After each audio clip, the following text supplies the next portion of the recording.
maadaama social media iska yahay oo nolol iska khiyaaliya oo waxa weeyaan wax la iska post garay wax la iska qoro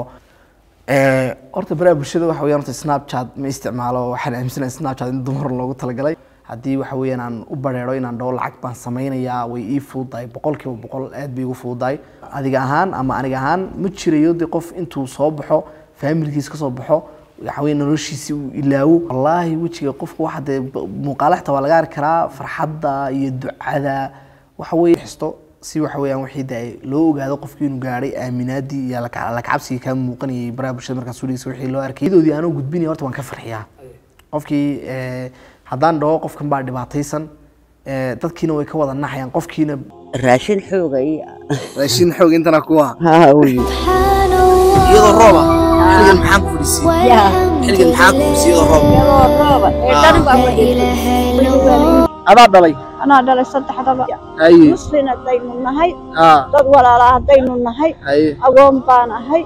ولا المله معين مله أبت مله أدير مله سومالين دين عبد علي وسمفلي إسكيس استاجي عاونتا دنيرتا كوودا ليتا wiilkani dhalinyarada ah oo mas'uuliyad iska saaray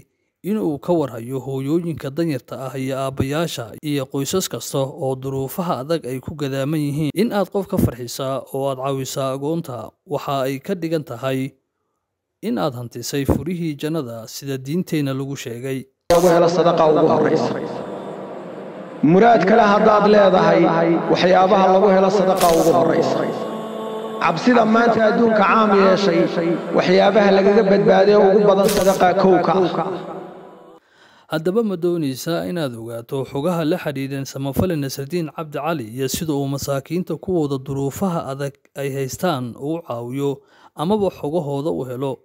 haddii ay jawaabtaadu tahay haa waxaanu dhawaan sii dayn doonaa waraysi aanu la yeelanay Nasruddin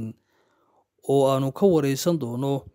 dhinacyo kala duwan oo ay ka mid tahay caawinta bulshada danyarta ah iyo sababaha uu soo galay baraha bulshada fadlan kala soco halkan oo ha u dayman la'aanin xariistayna janna lagu galay aadamaha ilaahay karaameeyayna haddii loo naxariisto darajo weyn iyo janno ayaa lagu helayaa ifkana ilaahay kurbada iyo dhibaatooyinku ku faydayaa